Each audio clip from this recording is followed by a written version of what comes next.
The Bradford house looked warm, crowded, and safe, but time eventually revealed a much sadder story. Belly Smiles. 8 is Enough gave viewers noisy dinners, sibling fights, second chances, and the feeling of a real family trying to survive. But when the cameras stopped rolling, the cast faced early deaths and addiction. There was illness, quiet disappearances, and painful personal battles. Some found peace, others less far too soon. This is 8 is Enough, Then and Now. Tom Bradford was the father trying to hold together a house that never stopped moving. Played by Dick Van Patten. Born on December 9, 1928 in Queens, New York, when was 48, Tom was began yet in 77. He worked because he did not feel like your perfect television dad. Tired, patient, and overwhelmed, he was often one argument away from losing control of the dinner. 8 kids. Every day could have turned into chaos, but Van Patten gave Tom a warm steadiness that made the Bradford home feel safe. That was true even when everything inside was loud. His performance carried the emotional promise of the show. Family was messy, exhausting,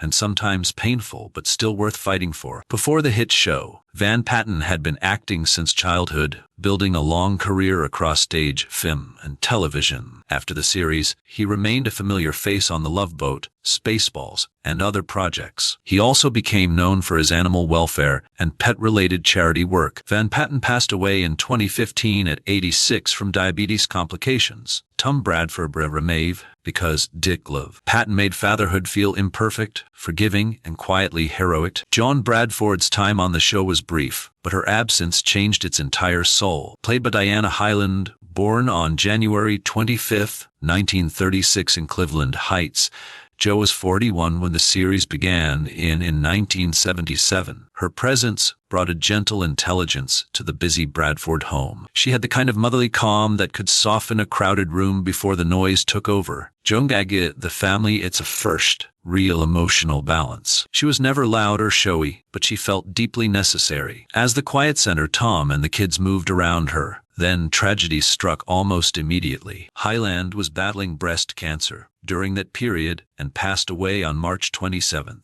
1977 at only 41, shortly after the series began. Her death forced the show to reshape itself, turning a simple family drama into something touched by Reese. Devastating. Off-screen. Her final chapter drew heavy public attention because of her relationship with John Travolta, who later accepted her post-Ennis Emmy for The Boy in the Plastic Bubble. John Bradford remains unforgettable because Diana Hyland made tenderness feel so fragile, and time proved just how quickly a television home could lose its heart. Nicholas Bradford was the youngest in the house. He was the little brother whose smile could soften the noise before anyone realized how heavy child's hate could get. Played by Adam Rich, born on October 12, 1968 in Brooklyn, New York. Nicholas Enough began in 1977. He worked because he gave the hit series its most innocent heartbeat. Older siblings were constantly arguing, falling in love, making mistakes, and testing boundaries. Nicholas reminded everyone that childhood was still unfolding right in the middle of all that chaos. Rich brought mischief, sweetness, and a natural ease that made him a massive child star of the late 70s. But his real-life story later became far more painful than the bright, innocent character fans run bright. After the show, he appeared in projects like Code Red and voiced Presto in Dungeons & Dragons. But adulthood brought very public struggles with painful addiction, mental health, and the burden of being frozen in America's memory as a child. He passed away in 2354. Nicholas Bradford remains deeply bittersweet because Adam Rich made childhood look vulnerable and painfully easy for time to take away. Mary Bradford carried responsibility like it had chosen her way too early. Played by Lanny O'Grady, born on October 2, 1954 in Walnut Creek, California. When the series began in 1977, she worked because she felt like the daughter trying to be grown before she had fully figured herself out. Mary was serious, sensitive, romantic, and conflicted. She was constantly torn between her own dreams and her massive family's emotional demands. O'Grady, the quiet strain of the faith felt incredibly real. In a packed house, Mary's struggle wasn't always about shouting the loudest. Sometimes she just carried too much in silence, which makes her scenes feel even sadder today. After the show, O'Grady did some guest spots before stepping away to work as a talent agent. She also dealt with private demons, like anxiety and substance abuse, that only came to light as she passed. She passed away in 2001 at just 46. Her brother, Don Grady of My Three Sons, was also part of classic TV history. Mary Bradford lives on because Lanny O'Grady made responsibility feel tender, heavy, and heartbreakingly human. Father Robert brought peace to a family that was rarely quiet. He was played by Dunn Matheson, born Munghiti 29, in Dearborn, Michigan. He joined 8 is Enough when he was in his late 40s. The character worked because the Bradfords couldn't just get by on jokes and quick apologies with a stressed dad. They occasionally needed a calm voice, someone outside the chaos who could just listen, steady the room, and remind them that love takes patience. Matheson gave Father Robert a gentle authority without making him seem cold or stiff. He felt like someone you could actually trust with your grief, your guilt, or a question you were too scared to ask at home. Outside of the show, Matheson was for Land of the Giants, where his grounding presence made him a favorite for sci-fi fans. He kept working in TV and movies before keeping to himself in his later years. He passed away in 2014 at 84. Father Robert stays with us because Matheson made guidance feel calm, human, and absolutely necessary. Principal Mind Dorsey reminded the kids that life had outside their loud house had real rules and consequences, and grown-ups who weren't easily charmed. He was played by Michael Toma, born December 4, 1906, in Seneth, Missouri. Dorsey showed up when Toma was in his 50s. The character worked because the show needed authority figures besides just Tom Bradford. School was where home drama got real, where bad choices followed the kids into classrooms, offices. Dorsey wasn't just there to yell. He represented the pressure of a world demanding discipline before teenagers even understood who they were. Toma played him with a firm touch, giving him enough humanity so he never felt like a cliché principal. His presence made the entire Bradford universe feel bigger and far more believable. Toma also popped up in shows like Fame, playing various character roles. Tragically, his career was cut short when he died of cancer in 1982 at just 55. Dorsey stays a key part of the show because Michael Toma made authority feel tough, and tough tired. Elizabeth Bradford refused to get lost in the noise of that huge household. She was played by Connie Needham, born December 5, 1959, in Anaheim, California. Elizabeth was 17 when the show launched in 1977. She stood out because she carried the restless energy of a teenager torn between safety and total freedom. In a family this massive, being a younger sibling meant fighting to be seen as a real person. Elizabeth pushed back and tested boundaries, and learned that independence brings consequences she wasn't ready for. Needham made that tension incredibly believable. Her performance brought warmth, real frustration, and the unique pain of growing up right in front of the world. After the show ended, she kept acting for a while, doing some TV work before slowly moving away from the spotlight. Later on, she fought a brutal battle with ovarian cancer, a chapter that made fans remember her timber. In 2026, Needham turns 67. Elizabeth Bradford sticks with us because Connie Needham made teen defiance feel vulnerable, honest, and loaded with the fear hiding beneath that confidence. Tommy Bradford played the restless teen, guitar in hand, with trouble never too far behind. Played by Willie Ames, born July 15, 1960, in Newport Beach, California, Nelafor. Tommy's Enough started in 1977. The character worked because he felt like a kid trying to be a man before knowing what it actually costs. A quick shift. Tommy wanted freedom, music, girls, excitement, and the right to mess up. His stories had that classic teen rhythm, constantly pushing limits, falling too hard, letting people down, and then needing the exact family he wanted to escape. Ames brought this wild, charming energy that made Tommy both annoying and lovable. After the show, his real life took a heavy public turn. He starred in Charles in Charge, then later found Fow's Bubble Man. But he also hit rock bottom with addiction, bankruptcy, homelessness, and a massive personal rebuild. That survival story makes Tommy's on-screen childhood feel so much heavier now. By 2026, Ames is 66. Tommy Bradford lasts because Willie Ames made growing up feel reckless, wounded, but still somehow ready to find hope. Senator Ned Atkins brought a smooth power to 8-Nut, the kind of authority that never had to yell, because everyone was already quiet. Played by Dennis Patrick, born March 14, 1918 in Philadelphia, Pennsylvania. Atkins showed up when Patrick was 59. The role worked because the Bradford world couldn't just stay inside family squabbles and kitchen table talks. The show needed big world figures dealing in politics, status, and raw influence, and the heavy choices made far from the Bradford household. Atkins brought that exact vibe. Patrick brought an old school class, keeping him polite, controlled, and a little scary. You got the feeling he came from a world where polite smiles and power plays went hand in hand. Patrick carved out a huge career as a go-to-fee character actor, landing roles in Dark Shadows House, plus tons of primetime dramas where his natural authority fit right in. The guy had a gift for making high society guys feel layered, sometimes trustworthy, other times dangerous. He passed away in 2002, 84. Senator Atkins stays memorable because Dennis Patrick made power feel smooth, formal, and tough to ramble. Nancy Bradford was basically the bridge between Bradford childhood and grown-up responsibility. Played by Diane Kay, born March 29, 1954 in Phoenix, Arizona, Nancy was 23 when 8 is Enough started in 1997. Her role worked because she brought a warm, steady vibe into a house where everyone needed something right now. Nancy was sweet, funny, direct, and protective, constantly balancing younger siblings who needed a hand and older family members who needed straight talk. Kay gave her a genuine charm that kept Nancy down to earth. Without being boring, she was a huge reason why the Bradford house felt real. Not every kid needed to spark drama 24/7. Some kept the peace just by showing up. After the show,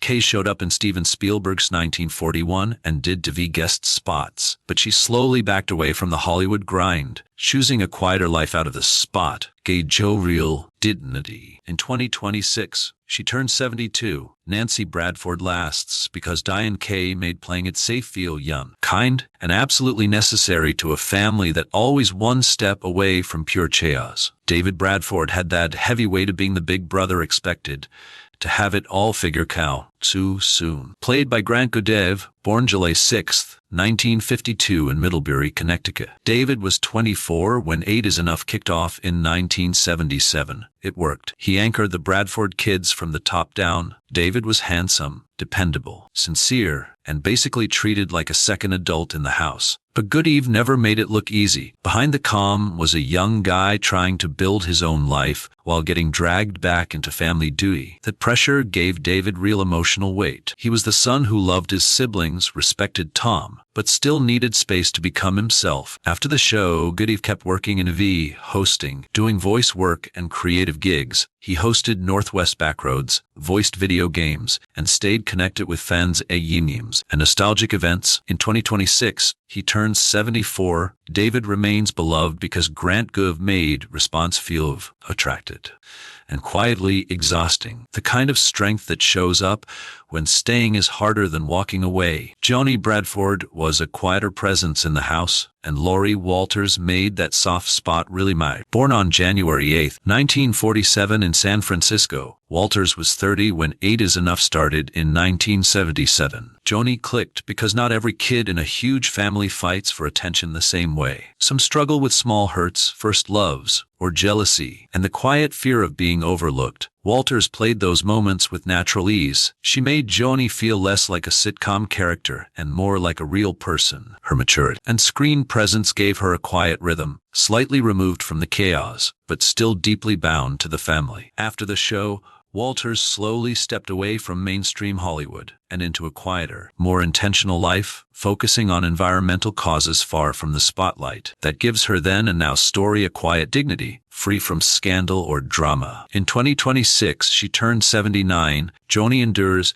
because Laurie Walters made gentleness specific. In a house this loud, quiet moments could cut deeper than the biggest screaming match. Abby Bradford joined the cast carrying one of TV's toughest emotional burdens, joining a grieving family without trying to replace the mother they lost. Played by Betty Buckley, born July 3, 1947 in Big Spring, Texas, Abby was third in season 2. She worked because the show never pretended being a stepmother was easy. Abby walked into a home still grieving Joan, where simple kindness felt like an intrusion and had to earn trust slowly and love. Buckley brought warmth, real strength, and emotional intelligence, making Abby feel genuinely brave instead of just convenient. She knew the kids needed patience, not a performance, and that Tom's heart still carried heavy history. Her presence allowed the show to move forward without pretending their grief had just vanished. Beyond the show, Buckley dominated theater, winning a Tony Award for Cats and building a massive career on Broadway and ballet. Fans also remember her from Carrie, Tender Mercies, and major dramatic roles later on. In 2026, she turned 79. Abby Bradford endures because Buckley made a second love feel patient, complicated, and strong enough to survive comparison. Tommy Bradford's girlfriend was a pretty small part of the show, but roles like hers kept the series to real life beyond the Bradford walls. Played by Nicole Leach, born September 15,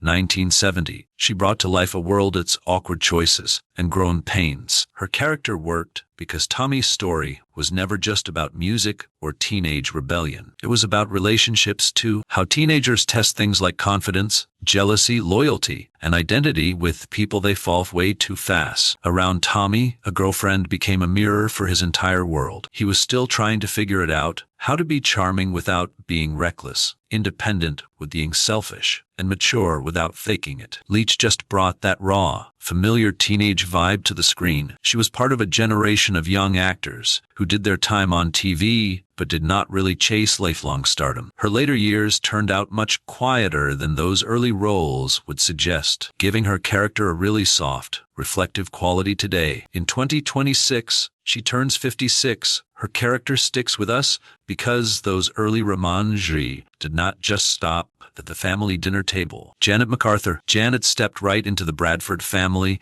and immediately hit the reality every outsider had to face. Loving just one of them meant getting loved, judged, interrupted, and completely crowded out by rest. Played by Joan Prather, born October 17, 1950 in Dallas, Texas, Janet came along when Prather was in her late 20s. The role worked because she gave us a normal, outside look at their beautiful chaos. Janet was never raised in that chaotic, crowded rhythm. She had to learn the noise, the fierce loyalty, the zero privacy, and the sheer weight of a house where everyone had something to say. Prather brought a real steadiness and quiet clarity, making Janet feel like a woman weighing if love could actually survive constant family interference. Before 8 is enough, Prather popped up in 1970s movies like The Single Girls, Big Bad Mama, and Smile, building a career that fit right into their of chain to that era actresses. She later walked away from Hollywood for a quiet life. In 2026, she turns 70s. Janet Bradford still stands out because Joan Prather made that quiet patience feel real. And in a house that loud, keeping your peace was its own kind of brave. Susan Bradford was the daughter always trying to find her place in a house already full of loud voices, played by Susan Richardson. Born March 11,